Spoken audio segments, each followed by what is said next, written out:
समुद्री तूफान बाइपरजॉय के असरात कराची की साहिली पट्टी पर आ गए। समुद्री तूफान के बाद साहिल पर कचरा ही कचरा। कराची का खूबसूरत समंदर कचरा कुंडी का मंजर पेश करने लगा। कूड़े में लकड़ी के बड़े तख्ते, चप्पलें, जूते, बड़ी तादाद में प्लास्टिक और दीगर चीजें शामिल हैं, जिसकी वजह से साहिलों पर ताफुन पैदा हो गया है। इसलिए इन्हें साहिलों से फौरी हटाने की जरूरत है, वरना ऊंची लहरों से एक बार फिर यही कचरा समंदर के अंदर चला जाएगा। समुद्री तूफान बाइपरजॉय के बाइस बनने वाली शदीद बुलंद लहरों से सीपियाँ भी चट्टानों से अलग होकर साहिल पर आ गयी। ये सीपियाँ जनूब मशरकी एशियाई ममालिक को बरामद भी की जाती हैं। याद रहे कि पाकिस्तान में फिन शेल की 7 इकसाम पाई जाती हैं।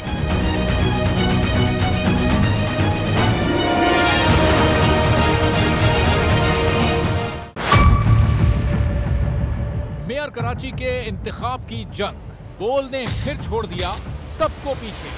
इस वक्त मुर्तजा वहाब मुंतखब हो गए हैं मेयर कराची, ये ऐलान कर दिया गया है बाकायदा तौर पर। सहाफती रिवायत रखी बरकरार, बोल ने दिखाई सबसे बड़ी ट्रांसमिशन। और ये सब्जेक्ट था, मैंने आपको कहा नंबर गेम में जमात इस्लामी के पास नंबर पूरे नहीं है। लम्हा बलम्हा की सूरत हाल से किया बाखबर अवाम को। रेंजर्स के एहलकार और पुलिस के एहलकार हैं वो हाई अलर्ट है और वो इस बात की कोशिश कर रहे हैं कि अब कोई नाखुशगवार वाक़या जो है वो रूनुमा ना हो सके, क्योंकि बोल है पाकिस्तान का नंबर 1 न्यूज चैनल। सब्सक्राइब करें और बेल दबाएं ताकि कोई खबर रह न जाए।